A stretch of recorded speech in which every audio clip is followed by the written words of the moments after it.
The story of Joshua Elishev could be your story. It could be your son's story. A story of a smart kid, perhaps too smart for his own good. After a near perfect SAT score, Joshua was educated in prison, not the Naval Academy. The author of the gripping new book, Privilege Lost, gives an oral account of his life before, during, and after his 5 years in prison in this 12-part podcast series, Losing Privilege. Losing privilege. What exactly does it mean?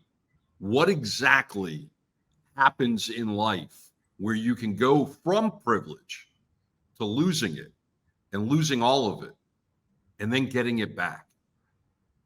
That's what we're going to explore in Losing Privilege. Joshua Elishev, you have lost and you have gained. And now it's time to tell your story. All right. That's it. That's all you got to say is, all right.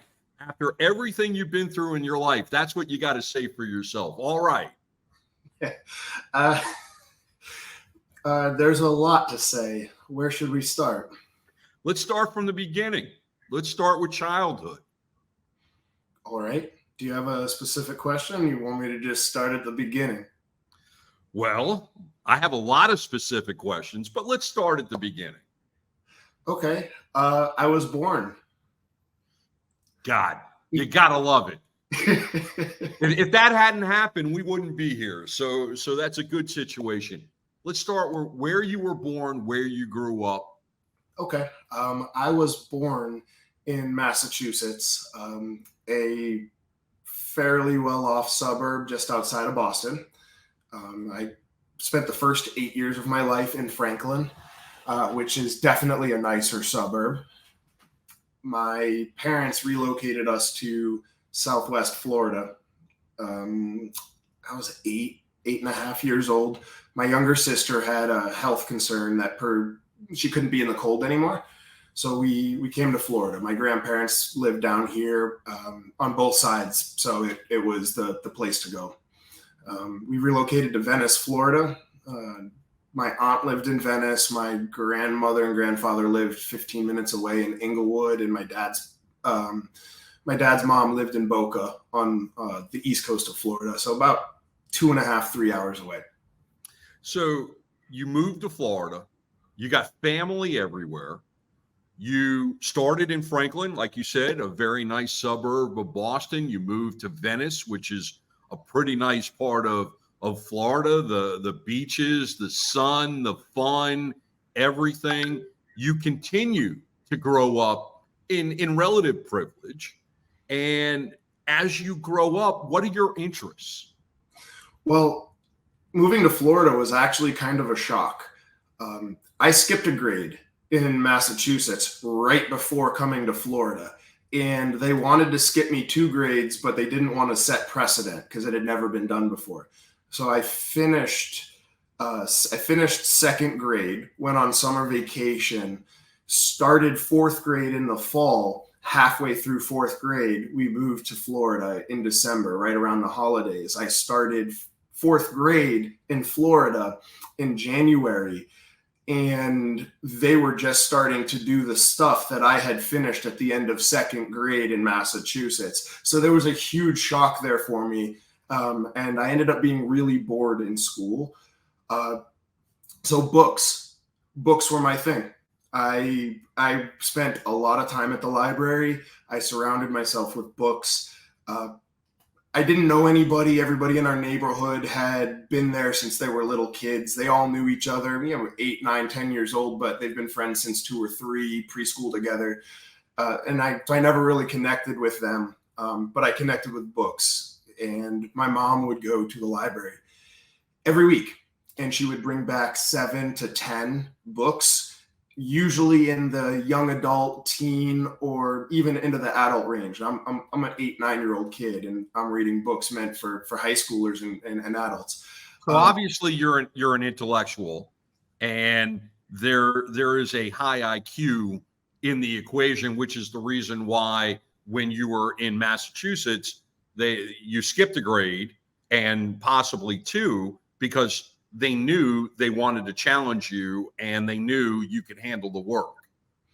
That's correct. And when I came down to Florida, I was not only the youngest person in my grade because I had skipped a grade, but I was as far ahead as I was before skipping a grade up in Massachusetts. So it kind of defeated the purpose. But I would devour 7 or 8 books a day. My mom would lose me. She would start calling the neighbors, even call the police because she couldn't find me. And they would actually tell her, "Have you checked his closet?" And I'd be laying on the floor in the closet, just surrounded by books. I'd be reading 7 or 8 books simultaneously. I'd read a few chapters of this one, get up for a glass of water, come back and right into a different book. I would keep track of all 7 or 8 stories in my head. I was able to keep them separate. And that was how I entertained myself, because with books, the world was my oyster. There were opportunities everywhere. I could play with dragons. I could be in outer space. I could be a Jedi. I mean, what kid didn't want to be a Jedi, right? And so that was what entertained me. And I found myself drawn to the books across all genres that had really engaging and vivid fight scenes. So any books that had martial arts, that had spies and secret agents, all of the Star Wars, not just the original trilogy, but the expanded universe, because the Jedi were always doing martial arts and fancy kicks. And so then I ended up getting into, things like Bruce Lee and Jackie Chan and the Bourne series. And when the Matrix came out, like, I was all in. I've seen the Matrix trilogy at least 100 times. And so that was my thing. I really wanted to get into martial arts. My heroes were all of the badasses that you read about and that you saw on TV. So Bruce Lee, Enter the Dragon, Matt Damon as Jason Bourne, Keanu Reeves as Neo in the Matrix, the Ip Man series. If it had martial arts in it, I was all in. And so I started trying to learn martial arts. I found opportunities at school. I found opportunities at the YMCA.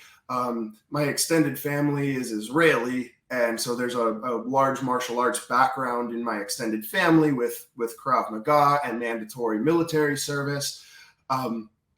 So that was what consumed me. It was books, and then it was books leading into to martial arts. I had no interest in team sports. I never connected with the kids who were my age, because I was reading books meant for adults. I had skipped a grade and was so far ahead of them that I found them to either be really immature and childish or just really annoying. I could not connect with them. So I found myself surrounding myself with adults or older kids, because I felt like there was more I could learn with them. I could have a conversation with them. And that's what I spent my childhood doing right up until I got into high school. My parents actually tried everything in their power to keep me away from guns, knives, swords, martial arts, anything violent. If I picked up a stick and started swinging it like a lightsaber, my parents would get upset with me because it was violence. My dad's parents were Holocaust survivors, so he was incredibly anti-gun, anti-violence, given what he had grown up hearing about and seeing on his parents' faces. So my parents tried everything. I couldn't play cops and robbers with the neighborhood kids. Like, it was not allowed. And then I got into high school. And when I was in 8th grade, Daniel F. Kennedy came into my classroom saying, "We're starting this military school. It's the first of its kind ever in the world. It's a public school, but it's also funded by the military and private donors. So we're going to have a fencing team. We're going to have a rifle team. We're going to have a martial arts team." And you must have been like, I'm in. You probably ran home. You probably skipped the bus, ran home, told your parents about this, and they said...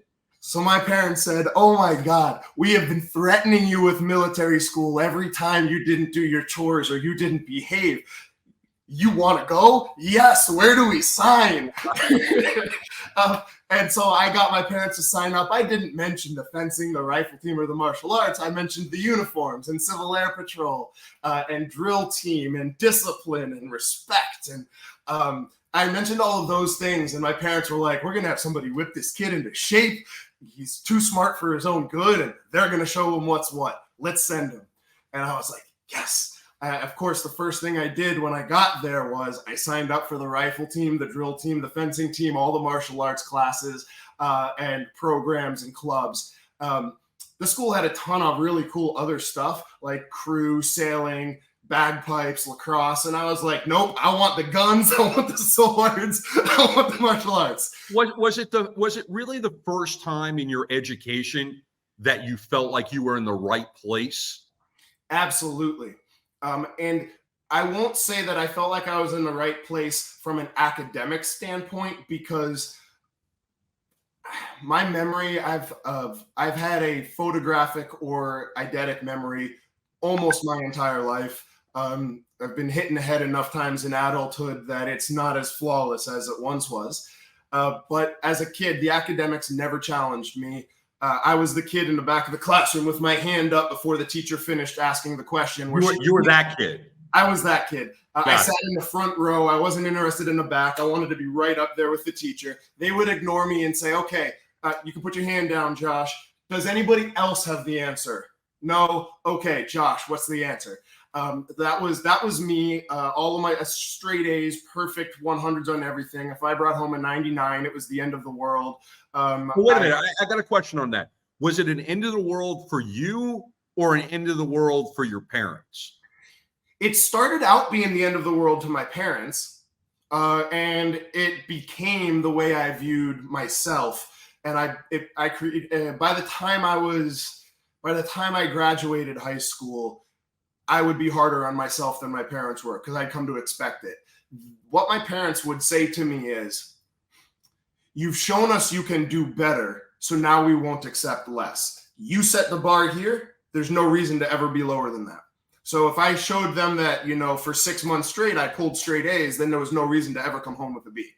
If I showed them I could consistently score perfect scores, there was no reason to ever come home with a 90. If there was extra credit available and I didn't take it, why not? You're better than that. So that became, but it wasn't a challenge. The academics were not a challenge. I've never studied a day in my life. I don't know how to study. In fact, when I would go with study groups, I'd be like, what are you guys doing? Let's play video games, or let's hang out. I could not go to study groups with people because they'd want to study and I would be bored out of my mind, not understanding. Because you had already learned the material, absorbed the material, you could regurgitate the material, and you could put the material into action if it was that type of subject. So the catch with me, it was, if I understood it, I never forgot it. I was never a rote memorization kind of person. So you can give me a dictionary page, and if I understand each one of the definitions, I could recite them back to you, perfect spelling and everything, 2 years later, having never looked at it again. If I didn't understand something on the page, I could remember everything else, but not what I didn't understand. There had to be comprehension there for me to have such flawless memory on whatever it was I was trying to remember. But I didn't understand why other people didn't have that. So I excluded myself from study activities. So the academics were never what challenged me. I was the teacher's pet in every class. I was that annoying kid that always had the answer, that screwed up the bell curve for everybody. That was me. Where I found that I finally fit was a place where there weren't really cliques, right? You knew who the popular kids were, and you knew who the rich kids were, and you knew who the athletes were. But only if you were really trying to pay attention for it, because everybody wore an Army uniform. Green pants, green shirt, red beret, black shoes, every single day. Everybody wore the same thing. Their names was on them. So you knew who everybody was because their name is right there on their chest. And I finally felt I was in the right place because I was learning things that were more than a textbook. Give me a textbook, I'll read through it, and I can teach the class on it a week later. And that was the part of your life that you really wanted. You wanted to go beyond the textbook. because Yes. the textbook was easy. The textbook was almost a situation where I don't want to say the textbook was below you, but you had this thirst for knowledge that you wanted to go beyond the textbook. You probably read the textbook and wanted to know what comes next. That's correct. I would read the textbook. I would find all the typos and spelling mistakes in the textbook. I would find any inaccuracies in the textbook, and I would usually present it to the teacher, challenging the validity of whatever they were teaching because I had found a flaw in it. Some of my teachers loved it. Some of them hated it. The students genuinely hated it. They didn't want to have to learn more than they were already being forced to. Me, I wanted to know everything. I wanted to learn everything. And I still feel this way. I want to know and learn everything, but if I'm not interested in it, I've got ADD like a crackhead. But if I have an interest in it, it's hyper focused. You show me or tell me once, and I can teach it the next day. And that's ended up how I ended up with martial arts too. Yeah, it's all supposed to be all muscle memory. It's all comprehension. With the martial arts, the moment I understood a technique, its purpose and its purpose, its function, and its method, I could teach it the next day. You show it to me once, I ask you one or two questions, boom, all of a sudden it clicks, and I can teach it. I can do it flawlessly 10 out of 10 times, and I could teach it the moment I understood it. And so the physical stuff, it was like that when I did fencing. It was like that with the drill team. I didn't make the cut for the rifle team. They only allowed 15 people on the rifle team. One of those had to be a female because they were trying to show that there was inclusivity. But I didn't make the cut. I had never shot a gun in my life. I had never shot a BB gun, paintball gun. It didn't matter. A squirt gun. I don't even think I had shot a squirt gun. So I didn't make the cut for the rifle team, but I did for everything else. And I found my fit. I found that the structure, the consistency, the clearly defined chain of command, not only teacher, principal, etc., but in the student body, it wasn't just freshman, sophomore, junior, senior. There was a very military chain of command. They had a student leader that was a company commander in charge of 30 students. They would have 2 platoon leaders that were a student leader in charge of 15 of those each. Then of those 15, they would have 3 squad leaders who were in charge of 3 or 4 people each. And so there was a clearly defined chain of command. If I have a problem with this student, I would go to the next person up the chain of command, just like in the military. There was a hierarchy. For me, that made the universe very clearly defined. I knew what to expect. I knew who to expect it from, when to expect it. That structure was awesome. So I finally felt like I understand where I'm supposed to be. Most people go to high school and they're like trying to figure out who they were. I went to high school and said, I belong. This is who I am. Here's what I'm curious about. You obviously are incredibly intelligent. There's no doubt about that. You just described that you feel very, very comfortable in a black and white world. Yes. Is there any creativity that you allow yourself between the black and the white? Absolutely. So on the one hand, I'm a musician. I play guitar. I'm not amazing, but I'm also not half bad. I write my own lyrics, and we actually just finished recording some original music yesterday. We just finished recording. I wrote the rhythm guitars. I wrote the rhythm lead guitars. I wrote all of the lyrics. I am a terrible singer, so I had somebody sing the lyrics for me for the recording. Okay. Music is the gray area. Music is actually a mathematically black and white subject if you were to really break it down. But for me, the music is a whole nother language where I can pull all of the gray stuff that's inside, that's between black and white, and get it out, because I don't see the world in gray. I definitely see right, wrong. It's not muddy. It either is or it isn't. There's not really a maybe in there. And being a musician lets all of that gray, that emotion, that uncertainty, the positivity, all of that comes out through music.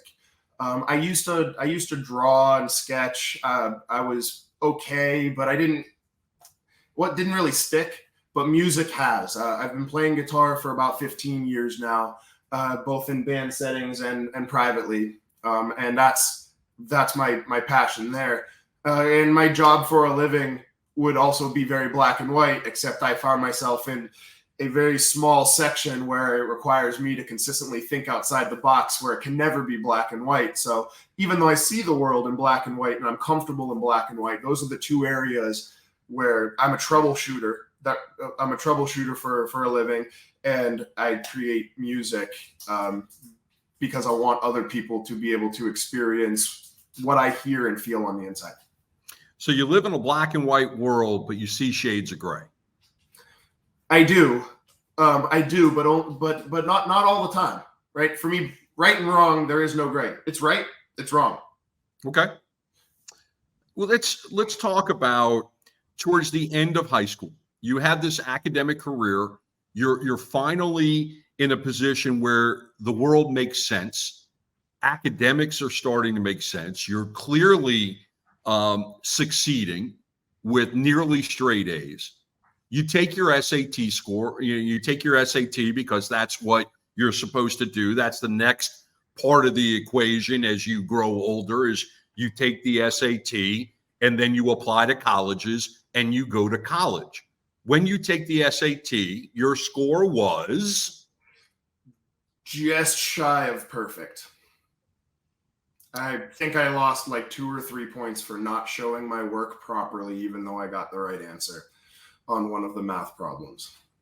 So you nearly get a 1600, which nearly straight A's, nearly 1600. No, not nearly straight A's. Straight. Absolute straight A's. I tied for first in my class, and in order for them to determine valedictorian first and second, they looked at who had more honors ROTC versus regular ROTC, and they gave official first in the class to the girl that had 1 semester more in a position of ROTC leadership, all other things being equal across the board academically. So I tied for first in the class. I was head of National Honor Society. And then here's the big one. The military school required, in addition to the SATs, every student had to take the ASVABs. That's the Armed Services Vocational Aptitude Battery Test. That is the test that every person ever considering entrance into military service is required to take, so they can decide whether or not you should be peeling potatoes or doing nuclear engineering, because you don't necessarily want everybody doing nuclear engineering. And the ASVAB is a typical it's a typical aptitude test where there's no such thing as a perfect score. There's a percentile, 99 being the perfect score because you're the 99th percentile. You are better than 99% of everybody else. I scored a 97 on the ASVAB. You need a 90. A 93 makes you eligible for every single position in the military across all branches. So with that score, I want to say I was in my junior year, and we had been seeing students go to West Point, Annapolis, the Citadel, the Air Force Academy. Never had really crossed my mind. Like in my head, I had always wanted to be a Navy SEAL, and that not because I wanted to be a Navy SEAL, but because the Navy SEALs they're the best of the best of the best. Like you are, if you're a Navy SEAL, you are better than everybody else. That was what I had in my head. And somebody had mentioned, well, why don't you become an officer as smart as you are? You could still do that, but from a position of leadership rather than as a grunt. And I think it was Dan Kennedy, the headmaster, said, you should apply to get into the US Naval Academy at Annapolis because you wanted to be a Navy SEAL. So it was kind of just a last minute decision. It wasn't like I had planned my entire life to get into a US military academy or an Ivy League school. It was a spur of the moment decision. I submitted an application to the US Naval Academy at Annapolis. It got kicked back. I was told I had to get a congressional nomination they had a couple of other routes that you could go through, but you can't just apply to Annapolis, right? Right. Somebody has to recommend you and vouch for you to get in. So the only one the only one whose deadline I hadn't missed at that point was to go through a congresswoman or a congressman who is allowed to nominate 2 people per year from their state to go to the US Naval Academy or any of the academies. Catherine Harris was the congresswoman for where I was at, Sarasota County area. And so I put in an application with the congresswoman's office to be considered for nomination to the US Naval Academy. I had to go sit in front of a board, and I had to do it. Like, it was an interview process and included transcripts and grades and recommendations and character references. And I'm sitting in there with these kids that are all jittery and nervous, and they're all sitting up straight. And these kids are definitely not average kids. In fact, these are the kind of kids that walk around like their shit doesn't stink because they've been prepping their entire life for this one purpose. Sure. Groomed their whole life. And I struck up a conversation with one of them while I was in there waiting. And he said as much. He said, from my first day in elementary school, I planned on going to West Point. My dad went to West Point. My grandfather went to West Point. This is what is expected of me. My whole life revolves around this. This is all I've planned for. And I'm like, cool. And he said, what about you? And I said, I decided about 2 weeks ago that I wanted to go to a U.S. military academy. Everybody was just like horrified and disgusted. They all told me I don't have a chance. I walked in there. I had my interview. I got a letter for a follow-up interview 2 weeks later. And I walked out of there with one of the only 2 congressional nominations to the U.S. Naval Academy, or to any academy that she was allowed to give that year, over these kids that had prepped their entire life for it. And I hadn't even wholeheartedly committed my mind to this. What ended up happening is I started going through the physical examination process and all of the things that you have to do ahead of going to the military or a military academy. And I realized that because I had skipped a grade, my birthday was in early September. So I was already, before skipping a grade, one of the youngest in my class because of the cutoff. I was graduating high school before I turned 17. And so I would have had to wait almost 2 years. Then I graduated as a junior. I didn't even attend senior year. So I was going to have to wait nearly 2 years to go start my plebe summer at the U.S. Naval Academy. Because you had to be at least 18 years old. Because I was so young. In the Naval Academy, and to be eligible to even be in the military. They go hand in hand. Okay. That's correct. So you're nearly 1600. You are almost 2 years behind anybody who was part of that interview process in terms of age, not in terms of maturity or grades or anything else. So you find yourself not even 17 years old with a commission to the Naval Academy. The world is in front of you, and you decide to do. And I'm not going to let you answer that question because we're going to start there on the next episode of Losing Privilege. He's Joshua. I'm Bruce. This is one of the most fascinating stories that you are ever going to hear or learn of. Joshua has a book coming out called Privilege Lost. You can check out his website. The ticker's been going at the bottom this entire episode. Go and visit him and learn more about his story and learn what his next step was when he was not even 17 years old on the next episode of Losing Privilege.